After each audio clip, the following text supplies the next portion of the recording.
Radhe Radhe. Episode 310। Office का पहला दिन। RSR empire. सम्राट और पीहू आरएसआर एम्पायर पहुंचे। ये पहली बार नहीं था जब पीहू आरएसआर एम्पायर में थी। पहली बार वह तब आई थी जब सम्राट मीटिंग में था और पीहू ने उसका मीटिंग रुकवा दिया था। उसके बाद का वो सबको पता ही था।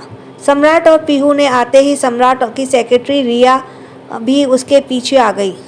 Good morning sir. Good morning ma'am. Riya ने उन्हें ग्रीट किया। पीहू ने उसे देखा और अपना मुंह बनाया।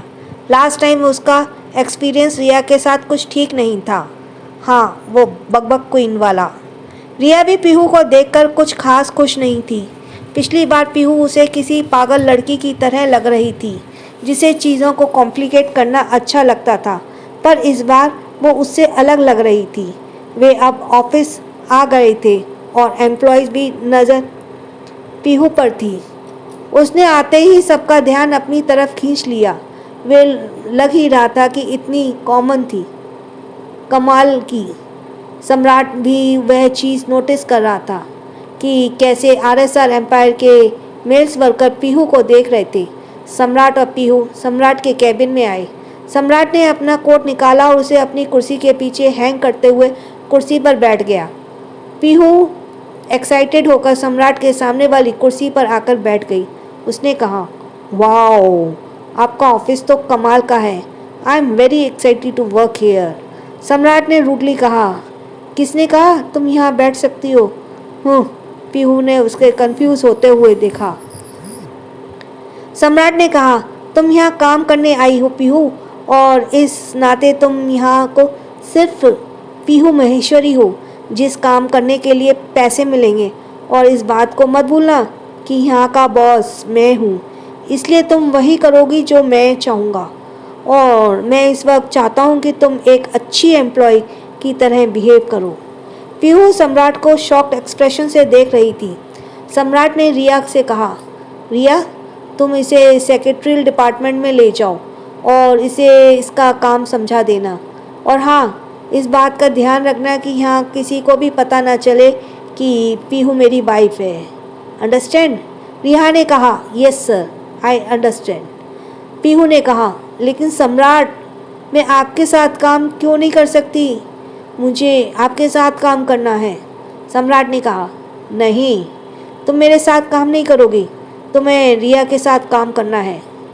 लेकिन पीहू उसे मना करना चाहती थी, लेकिन सम्राट के बीच में ही, बिहेव पीहू, अब तुम जाओ, मुझे काम करना है। पीहू ने अपना मुंह बनाया। वो बेमन से खड़ी हो गई। रिया ने कहा, please come with me ma'am, और जाने लगी तो सम्राट ने उसे रोक दिया। उसने कहा, रिया, तुम उसे मैम नहीं बुला सकती, वो यहाँ तुम्हारी जूनियर है। रिया ने यह सुना और उसके मन में लड्डू फूटने लगे। इसका मतलब वो कुछ भी कर सकती है? उसने यस सर कहा और चली गई। सम्राट ने पीहू को देखा और उसे खा जाने वाली नज़रों से घूर रही थी। उसने जाने से पहले अपना मुंह बनाया और रिया के पीछे चली गई। उसने जाने के बाद सम्राट ने गहरी सांस ली और अपने मन पर काम करने लगा। वो जानता था वो पीहू के साथ सख्त हो रहा है, पर आज जिस नज़रों से मेल्स वर्कर को उसने घूरते देखा, उसे उसका उस तरह घूरना अच्छा नहीं लग रहा था, या यूँ कहें तो उसे जलन हो रही थी। इधर रिया पीहू को सेक्रेटरियल डिपार्टमेंट में ले आई। एक नए चेहरे को यहाँ देखकर पर काम करने वाले लोग सब पीहू को देखने लगे। उसने एक खाली टेबल को कुर्सी की तरफ इशारा करते हुए कहा, ये तुम्हारी टेबल है मिस महेश्वरी, अब से तुम यहाँ काम करोगी। पीहू ने अपने बैग को टेबल पर रखा और मुंह बनाते हुए बैठ गई। उसका बैठना था कि रिया ने एक पियून को बुलाया। पियून के हाथ में बहुत सारी फाइलें का ढेर था। रिया ने कहा, इन फाइलों को यहाँ रखो और जाओ यहाँ से। पियून ने सभी फाइलों को पीहू के टेबल पर रख दिया। रिया ने कहा, मिस महेश्वरी, इनमें कुछ स्पेलिंग मिस्टेक्स हैं जिन्हें आपको सुधारना है। मुझे ये फाइलें दोपहर तक कंप्लीट चाहिए। पीहू ने यह सुना और अपना मुंह खोलकर फाइल्स को ऊपर से नीचे देखने लगी। उसने कहा, क्या कहा? पर कोई काम नहीं करता? सारे फाइल्स मेरे पास क्यों हैं? रिया ने मुस्कुराते हुए कहा, मिस महेश्वरी, हमारे यहाँ एम्प्लॉयज़ को उनके काम के पहले दिन ऐसे ही काम दिए जाते हैं ताकि उन्हें फ्यूचर में कोई परेशानी ना हो। पीहू ने गुस्से से उसे देखा। सम्राट, मैं उसको छोड़ूंगी नहीं, उसने अपने मन में कहा। उसने मुंह बनाते हुए कहा, ठीक है, मैं कर दूंगी। Okay, good luck miss Maheshwari, Riya ने कहा और चली गई। उसके जाने के बाद पीहू ने एक फाइल को खोलकर देखा। उसने जैसे ही उसे देखा उसका सर चकरा गया। क्या, इतने सारे मिस्टेक? चल पीहू, लग जा काम पर, वरना उन्हें लगेगा तू सिर्फ यहाँ टाइम पास करने के लिए आई है।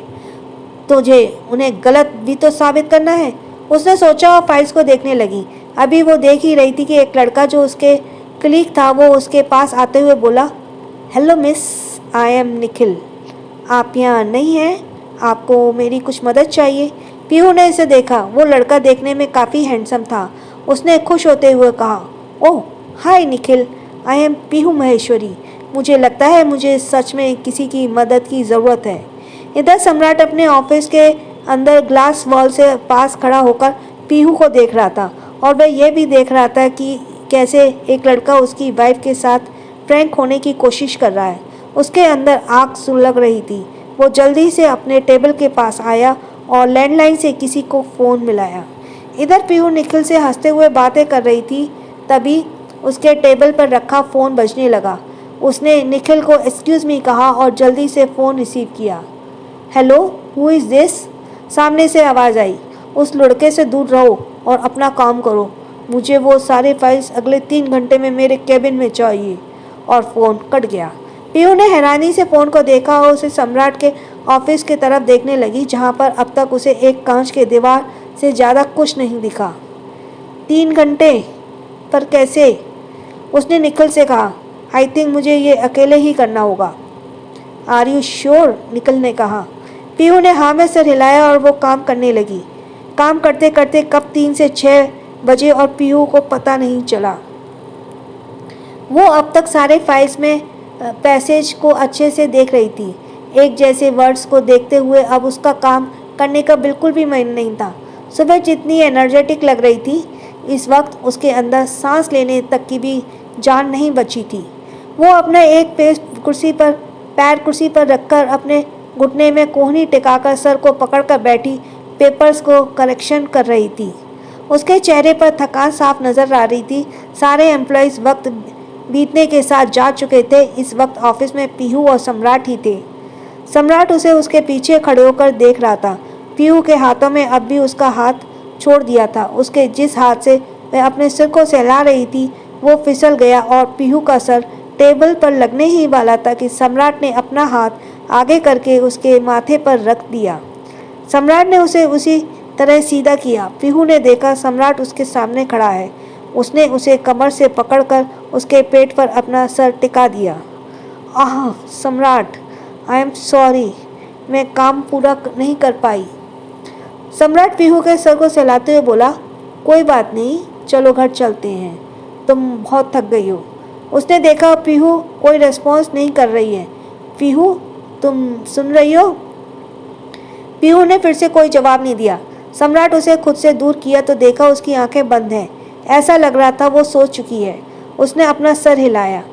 पागल लड़की, लगता है मैंने कुछ ज़्यादा ही इसे परेशान कर दिया।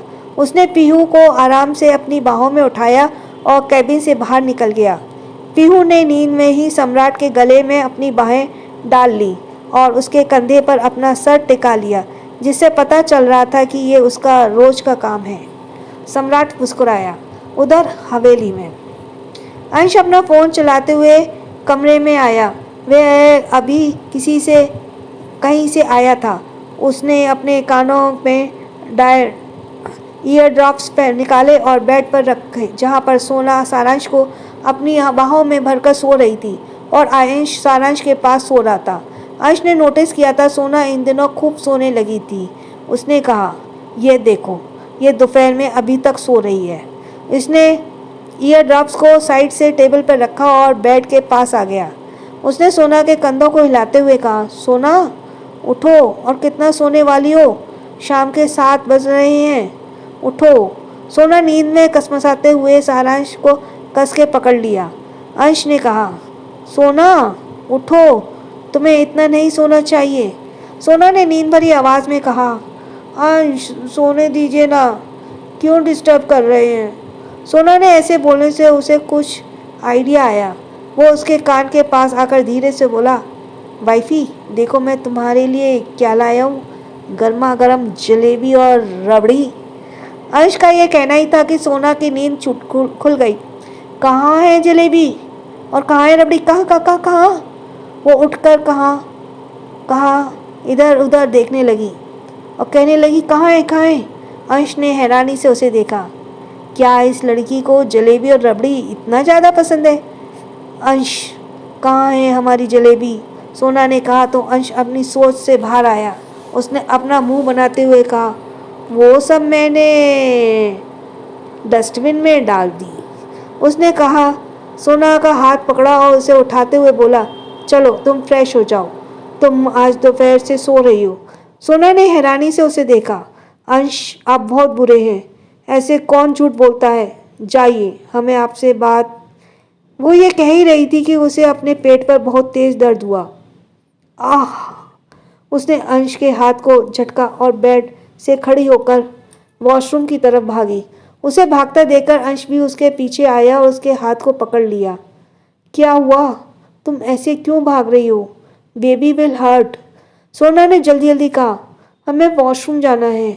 उसने कहा से फिर से जाने लगी तो अंश ने उसे गोदी में उठाया और वॉशरूम के दरवाजे तक आ गया। सोना उसके बाहों में मचलते हुए बोली, अंश हमने कहा हमें वॉशरूम जाना है, नीचे उतारिए ना। अंश वॉशरूम का दरवाज़ा अपने पैर से खोलते हुए बोला, हाँ तो। सोना बोली, now don't say that you are staying inside the washroom with me and make me pee. Ansh ने यह सुना और उसे कहने के लिए कुछ नहीं सूझा। वह थोड़ा ऑकवर्ड होते हुए बोला, हाँ तो। सबसे पहले तो यहाँ कुछ भी ऐसा छुपाने लायक नहीं है जिसे मैंने ना देखा हो। And second one is I am your husband and third don't move baby will hurt. उसने कहा और सोना के हाथ साथ वॉशरूम में आ गया। उसने सोना को सीधा खड़ा किया और उसके सामने खड़ा हो गया। सोना उसे घूरने लगी। अंश ने कहा, क्या हुआ, गो ऑन। सोना ने चिल्लाते हुए कहा, अंश हम आपसे लास्ट टाइम कह रहे हैं, गेट आउट। उसने कहा और दरवाजे की तरफ हाथ करके इशारा किया। अंश उसके सामने अपना हाथ बांधे खड़ा हो गया। नो, उसने कहा। सोना ने उससे गुस्से से कहा, अंश। सोना इस बार और तेज आवाज़ में कहा। अंश अब खुद को और शर्मिंदा नहीं करना चाहता था, इसलिए चुपचाप बाहर आ गया। कुछ देर वक्त बाद सोना अपना काम करके बाहर आई। उसने देखा अंश अब भी वैसे ही खड़ा है। वो उसे घूरते हुए कबर्ड के पास आई और अपने कपड़े लेकर वॉशरूम के तरफ जाने लगी। अंश ने उसे रोकते हुए कहा, फिर से उसका हाथ पकड़ लिया। उसने कहा, सोना तुम, आई एम सॉरी, अब गुस्सा मत करो। सोना ने कहा, हमें नहाना है अंश, हमारा हाथ छोड़िए। अंश ने उसका हाथ छोड़ दिया और अपने शर्ट के बटन खोलते हुए बोला, ठीक है, मुझे भी नहाना है, चलो साथ में नहाते हैं। सोना ने देखा अंश अपना शर्ट उतार रहा है। उसके सिक्स पैक्स एब्स साफ नज़र आ रहे थे। सोना ने पाया वो अंश को किस नज़र से देख रही है। उसने अपनी आंखें बंद कर ली। उसे अपने इस हरकत पर शर्म आ गई। उसने गाल जो अब तक गुस्से से लाल था, अब वो लाली शर्म की छा गई। उसने अपने हाथ अपनी आंखों पर रख दिए और कहा, आप ये क्या कर रहे हैं? अगर आपको नहाना है तो आप पहले जाइए, हम वेट करते हैं। उसने कहा और इसके बगल से होकर जाने लगी तो अंश ने उसे अपनी बाहों में उठा लिया। अंश आप। अंश उसे लेकर वॉशरूम की तरफ जाते हुए बोला, क्या हुआ, क्या तुमने नहीं कहा तुम्हें नहाना है? चलो अब हम साथ में नहाते हैं, वैसे भी मेरे पास कुछ नहीं है तुमसे छुपाने के लिए। अंश के ऐसे कहने से सोना के गाल लाल टमाटर की तरह लाल हो गए। अंश ने यह देखा और उसे थोड़ा सा उछाल के उसके गाल पर किस कर लिया। सोना ने संभलने के लिए अपने दोनों हाथ को अंश के गले में डाल दिए। अंश मुस्कुराया और झुककर उसके होठों को छू लिया। वो उसे किस करते हुए वॉशरूम में अंदर जाने ही वाला था कि तभी दोनों के कान में आवाज़ आई, डैड, मम्मा। अंश और सोना ने यह सुना और एक दूसरे को देखने लगे। अंश पलट गया। दोनों देखा आयांश अभी आंखें मसलता हुआ बेड पर बैठकर दोनों को देख रहा है। अंश ने जल्दी से सोना को सीधा खड़ा किया। सोना जल्दी से वॉशरूम में चली गई और अंश अपना शर्ट वापस से पहनते हुए आयांश के पास आया। बेटा, तुमने अभी अभी जो देखा उसे किसी को मत बताना। तुम इसके बदले कुछ भी मांगना चाहते हो मांग सकते हो, लाइक वीडियो गेम, कार। अंश को याद था कैसे आयांश ने सुबह सबके सामने सोना को किस करने की बात कह दी थी। वो कितना ऑकवर्ड सिचुएशन थी। Thank you for listening. Please like, share and subscribe. जिन्होंने पहले एपिसोड्स नहीं देखे वो सब्सक्राइब करके देख सकते हैं। छोटों को प्यार, बड़ों को सम्मान और राधे राधे।